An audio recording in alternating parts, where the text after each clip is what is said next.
This is It's Not What You Know.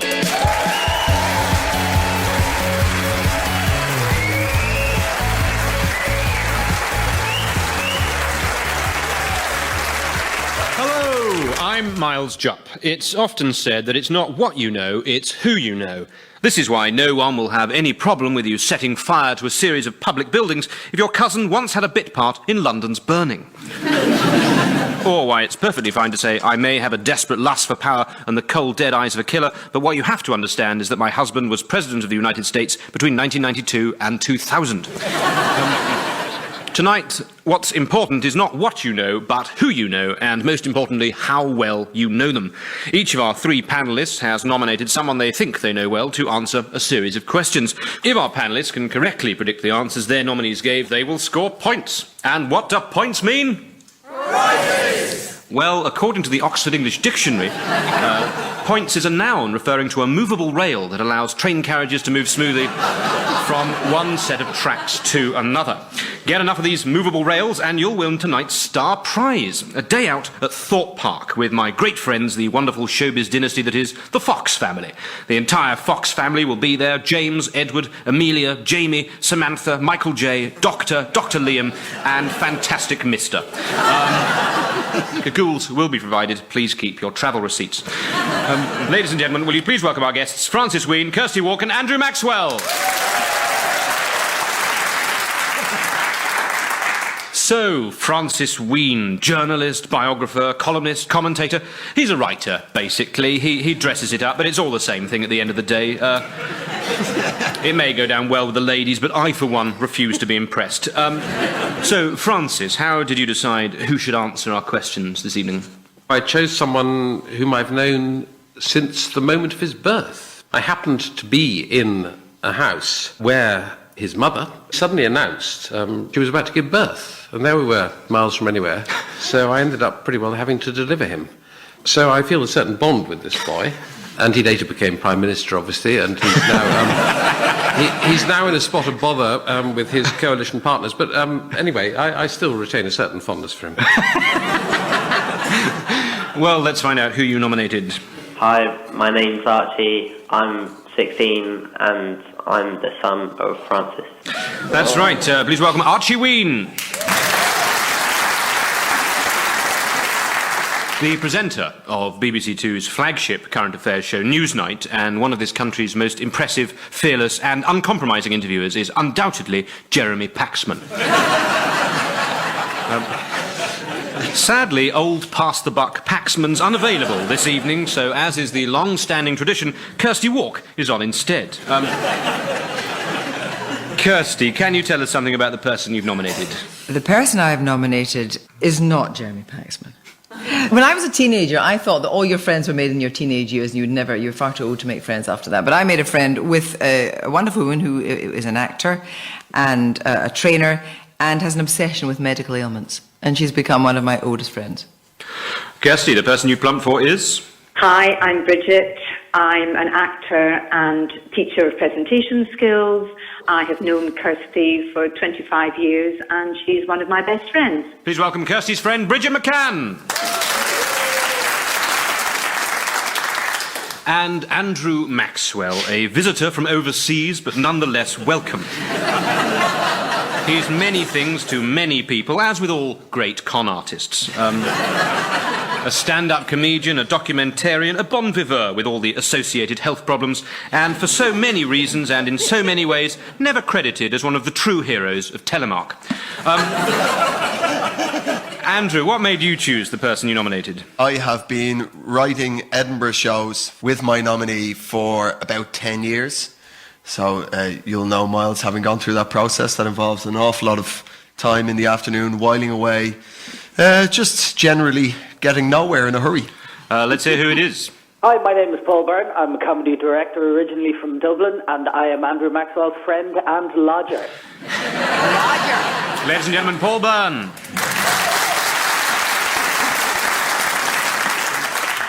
So there we have it, an Englishman, an Irishman and a Scotswoman.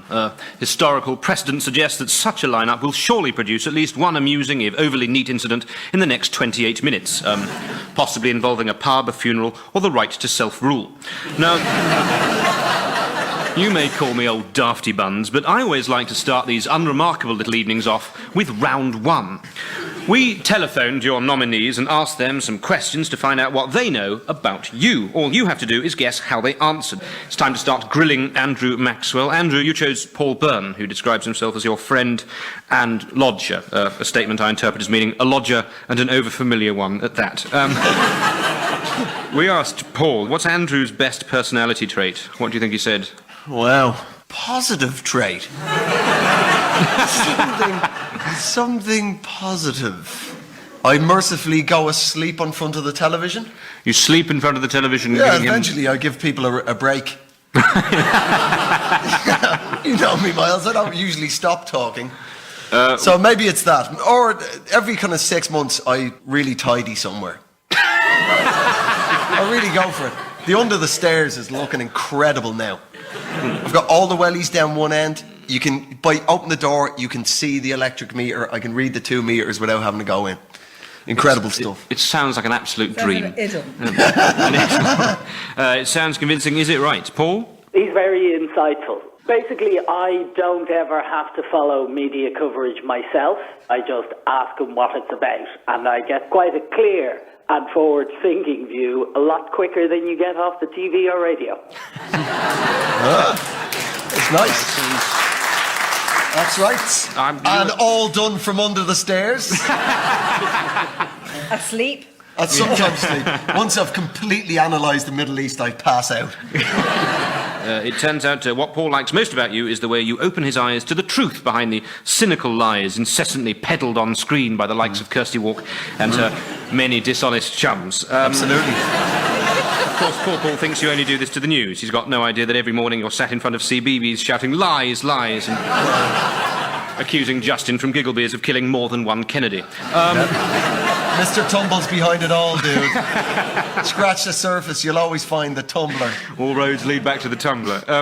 Next, we turn to Kirsty Walk. Now, we're recording this show a few months in advance, so for the benefit of listeners, Kirsty presented a programme the BBC used to make called Newsnight. It started out as a bit of early evening fun, very much in the mould of Tiswas, but started to take itself too seriously, and inevitably tragedy followed. Kirsty, we asked your friend Bridget. Bridget, we said to her. Bridget. Kirsty is the presenter of BBC Two's unashamedly objective cultural forum, The Review Show. With that in mind, how many Lady Gaga songs can she name in 30 seconds? That's what we asked her. So, firstly, we actually want to put this to the test, Kirsty. How many Lady Gaga tracks can you rattle off? I will allow you to confer, but only with Francis Ween. No. I actually know quite a lot of Lady Gaga songs, actually. My kids listen to Lady Gaga, but... Well, it just suits you to pretend you don't know what they're called. No, I can't remember them. No. Poker face. Like rah, Rasputin. It could be. Okay, one. One is how many you can do. What do you imagine? Is that what you imagine Bridget will have answered? She would have answered more because of the kids. She would have answered 3. Okay, well, let's find out what Bridget thought. I'll say 3.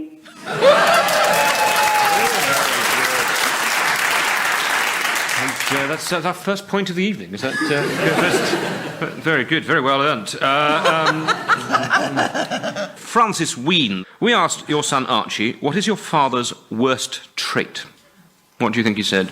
Worst trait. Probably arguing with Archie's mother about which of us gets to do the washing up. We both actually want to do it. We have odd arguments. In that he says, "Oh, you're always rowing," but the point is, our rows are actually with me saying, "No, I'll do the washing up," and her saying, "No, I'm going to do the bloody washing up," and so it goes on. And he then says, "Oh no, you'll get divorced." He said, "No, these are nice arguments. We're being generous and sweet to each other. That's the point." But he does complain. Would that be it? Okay, well, let's find out. He won't accept anyone else's argument. Literally, it's either he's right or... Yeah, he definitely thinks he's right a lot of the time. Given that you're right all the time, Francis, perhaps you'd like to explain how the answer you gave was in fact correct. Well, I think what I ought to explain, as I think probably comes through on that recording, is that when you rang him, he was actually suffering from flu. And so I don't think his head was in a very good place at the time. He wasn't making any sense to himself or to anyone else, frankly. He's talking gibberish. The correct attitude is that he is always right, as he well knows. Now, Andrew, we turn to you. Andrew, we asked Paul, what is Andrew's favourite drink? What do you think he said? Jaeger bomb. I beg your pardon. I may have a drink problem, but I'm not a tramp. I think we've just got an insight into the Newsnight end-of-year party, where they'll all be... It's quite stereotypical, my friend. My favourite drink is Guinness. Well, let's see. Paul, what do you think is Andrew's beverage of choice? Port.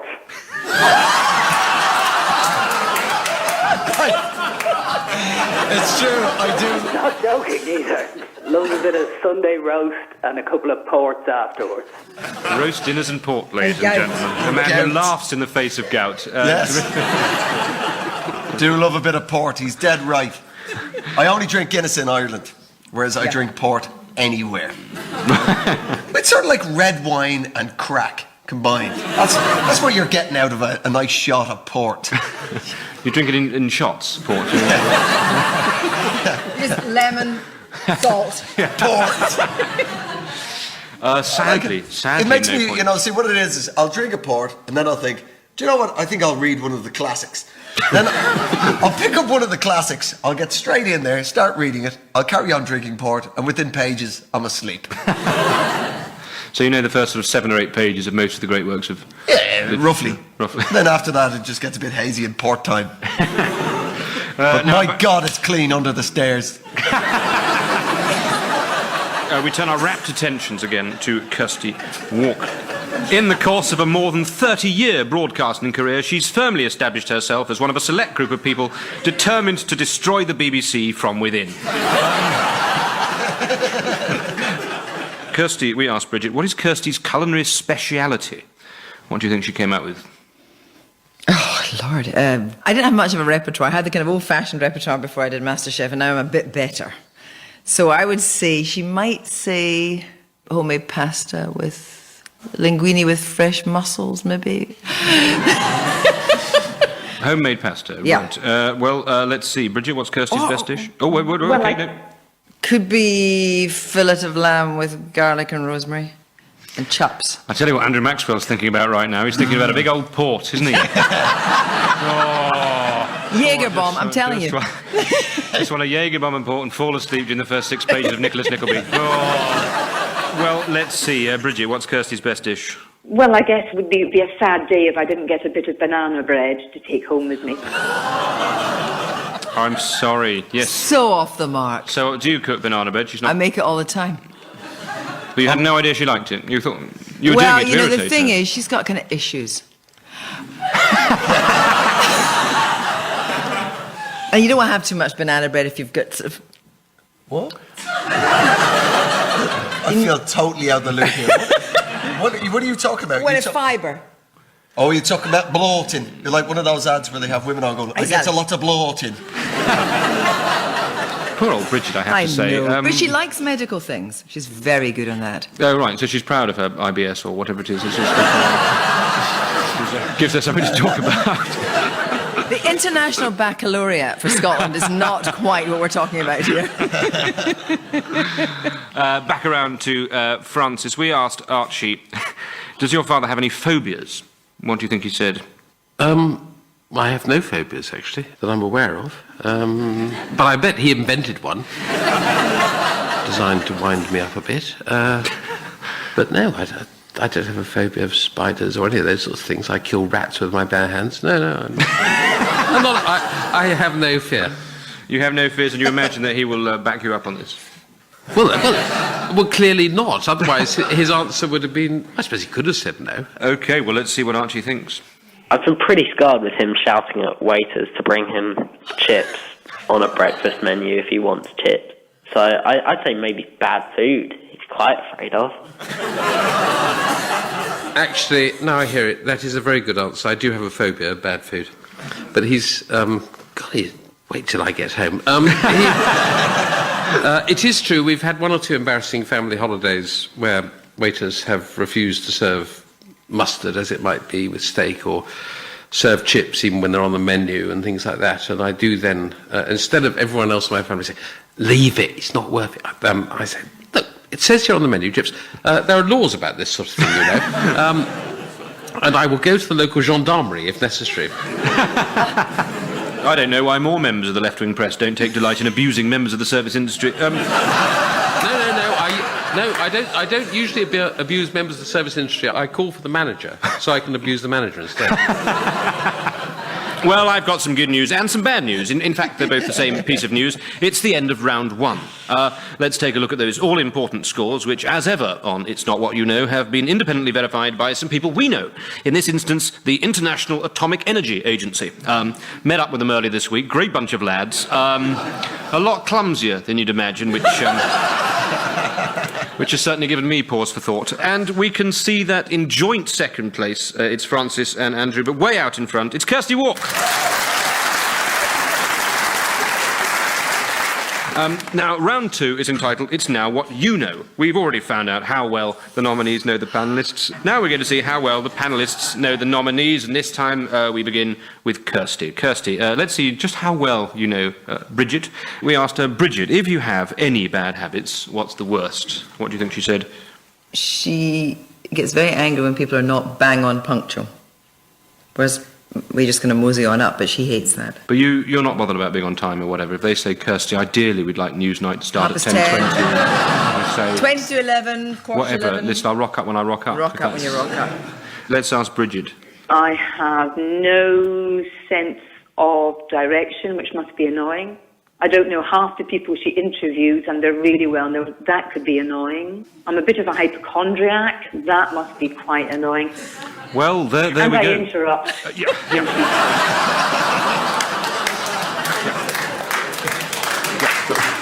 I get that impression. So no points there, sadly. points. Now, Andrew, we turn to you. Andrew, if Paul had access to a time machine, of course we've got no idea what facilities you lay on for your lodgers.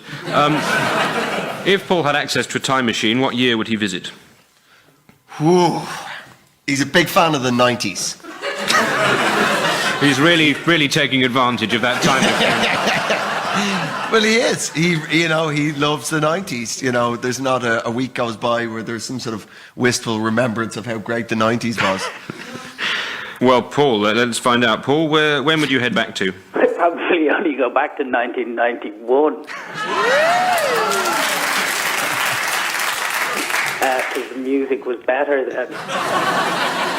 Yes, 1991, because the music was better then. And the music was much better then. Who wouldn't want to return to a time when Everything I Do It For You by Bryan Adams was jockeying for chart position with the likes of I Wanna Sex You Up by Colour Me Bad.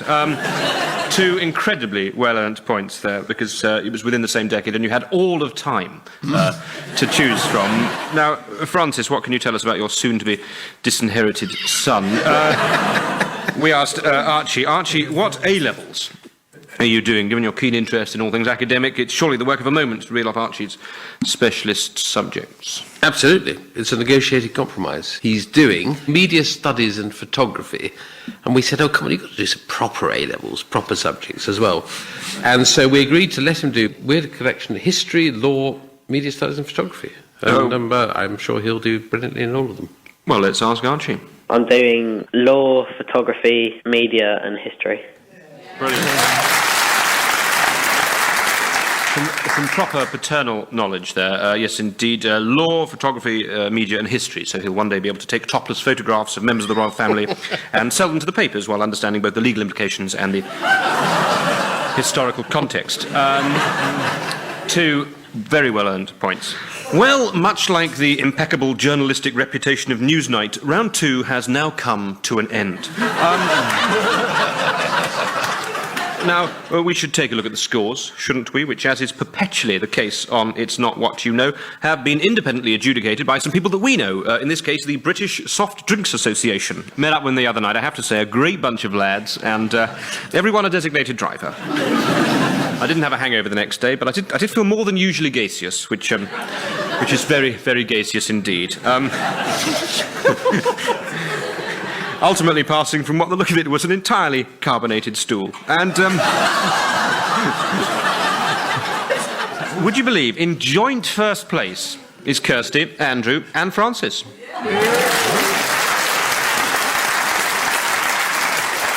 Round 3 has had a number of names over the many years this programme seems to have been going on for. Blood types of the rich and famous. You whistle, I'll sing. You whistle, I'll whistle. You dance, I'll cry. 60-minute lecture. And most famously, of course, Whose Knickers? Now, it's simply called Which Nominee. What's going to happen, panel, is that I will give you the answer to a question. All you have to do is tell me which of the nominees gave that answer. Andrew Maxwell's lodger, Paul, Kirsty Walk's friend, Bridget, or Francis Whedon's son, Archie. It's fingers on buzzers time. Which nominee said their favourite sandwich filling is chicken and stuffing? Francis. Bridget. Well, it sounds right, but is it? Probably chicken and stuffing. Yes, amazingly, it was Andrew Maxwell's lodger, Paul.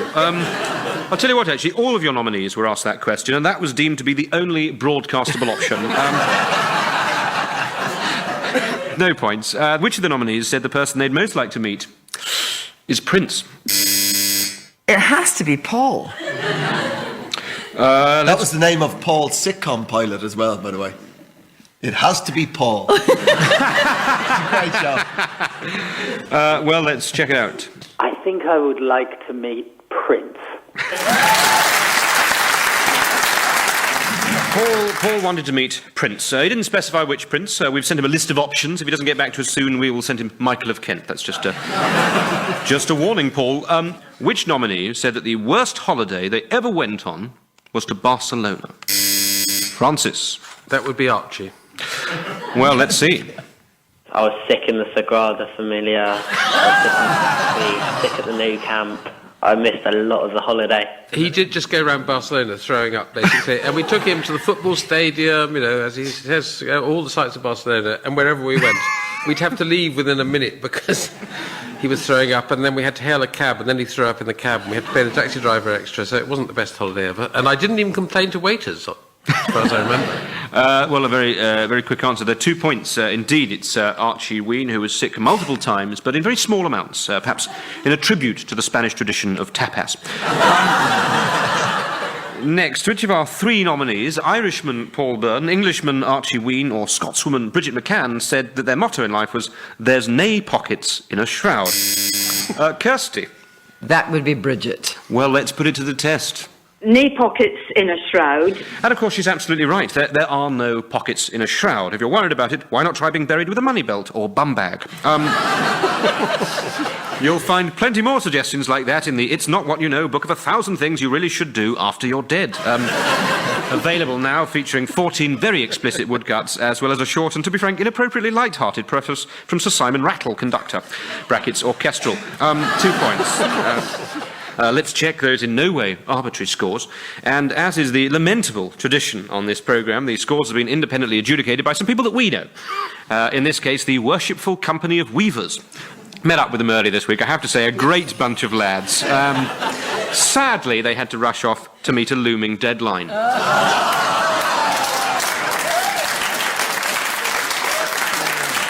And we can see that in 3rd place is Andrew, in 2nd place is Francis. Out in front, it's Kirsty. Well, as time's winged chariot approaches, it's almost time to say the words, well, as time's winged chariot approaches. But before that, we've got one more round to play. This round is called The Big One. It's where we ask the nominees to ponder one of life's imponderable questions. Questions like, who put the bomb in the bomb, who exactly did let the dogs out, and what is love? Baby, don't hurt me no more. This week's big question is, what colour eyes does your nominee have? Kirsty Walk's face has just frozen in terror. We're going to put that question to each of you, and a chance for those flagging to catch up on the leader, as correct answers in this round get a whopping not 2, not 3, not 5, we're not animals, but 4 points. Kirsty, we'd like you to go first in this final round. Can you tell us what colour the eyes are of your nominee, Bridget McCann? What, if the left one's different from the right, do you get more points? Well, if you know what it is. Yeah. I think Bridget's eyes... No, actually, they're probably both the same. They're probably blue-greyish. OK, let's listen. I think they're grey-blue. Yeah. Sorry, yeah. I'm afraid they're grey-blue. No, indeed.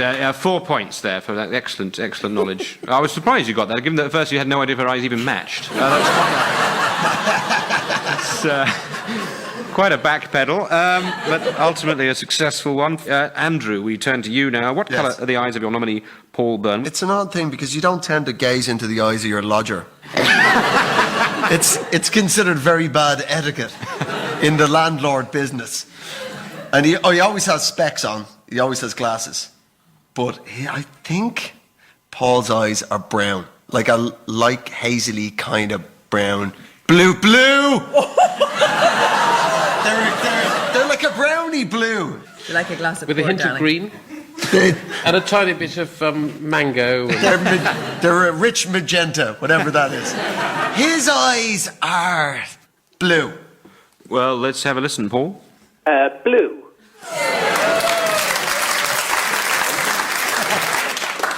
Finally, Francis, the hue of your son's eyes has never mattered so much. Can you tell us what colour they are? Well, it's very bad form to stare into the eyes of your son as well. It's especially because he can outstare me. But I would say they're brown. Let's have a listen. Archie? Brown. Bang! Well, would you believe that brings us to the end of the show, and to ensure that foul play is a stranger to these parts, the points have been independently adjudicated by a great friend of the show and a man utterly beyond reproach, the Most Reverend and Right Honourable Archbishop Rowan Williams. Went out with him earlier this week. Let me tell you, he is a great bunch of lads. They call him the outgoing Archbishop of Canterbury. They're not wrong. Crikey, a man who truly knows the meaning of the words by hook or by crook. A bit too fond of the God stuff, but everyone's got their hobby horses. And the final scores show that in third place is Andrew, in second place is Francis, but way out in front, the winner of the It's Not What You Know trip to Thorpe Park with the Fox family, it's Kirsty Walk.